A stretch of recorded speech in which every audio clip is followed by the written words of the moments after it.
जो आज के परिवेश में, आज की दुनिया में क्या हो रहा है, उनकी समझ रखते हैं और नॉलेज रखते हैं। और शायद हमको लगता है कि उनके फेसबुक वॉल से आप लोग अगर मैसेज लेना चाहते होंगे तो मैसेज लेते होंगे।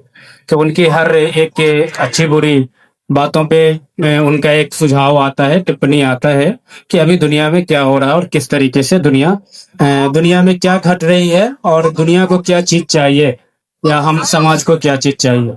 जी, मैं अंजर साहब को दावत दूंगा कि वो अब आवें और अपनी बात करें। आप लोगों का 2 से 3 मिनट और मैं लूंगा।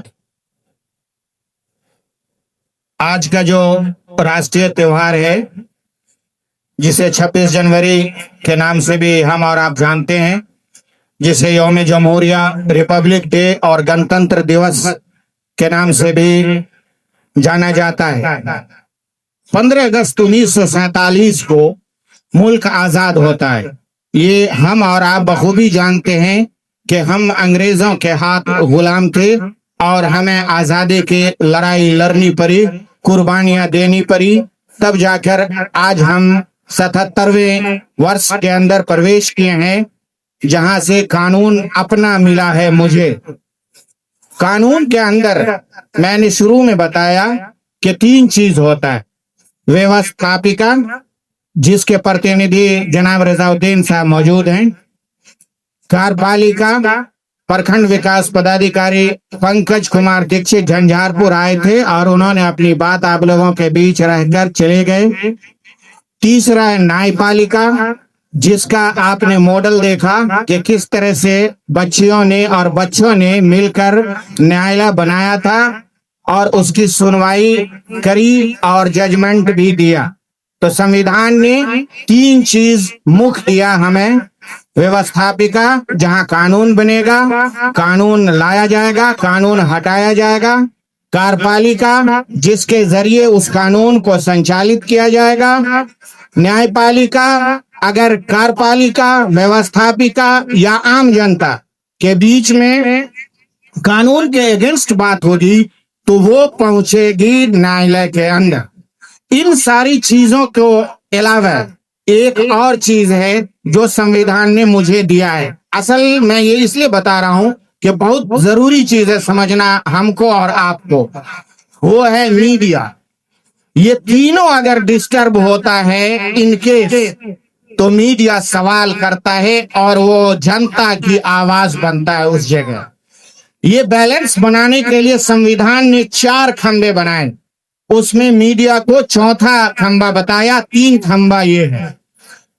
इसी संविधान के अंदर 2 तरह का कानून है। एक है 90% कानून, जो हिंदू, मुस्लिम, सिख, ईसाई पर लागू होता है। जैसे चोरी कर लिया किसी भी धर्म के मानने वाले लोग, उस पर एक ही तरह का दफा लगेगा। और 10% कानून है धार्मिक आजादी।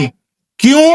कि ये विभिन्न सभ्यता और संस्कृति वाला मुल्क है, कल्चर वाला मुल्क है। हमने बताया कि मिथिलांचल का रिवाज अलग है, उसके बाद भोजपुरी का रिवाज अलग है, उसके बाद कन्नड़ का अलग है, तेलुगु का अलग है, बंगाली का अलग है।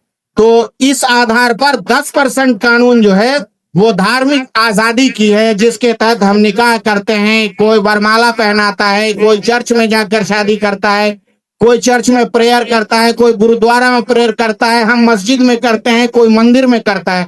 तो ये संविधान ही देता है मुझे।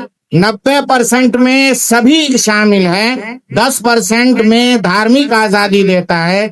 और वो जो चौथा खंबा है, वो अगर इन सारे चीजों में कोई गलत काम करता है तो उसको सरकार तक पहुंचाकर आम जनता की बात को पहुंचाता है।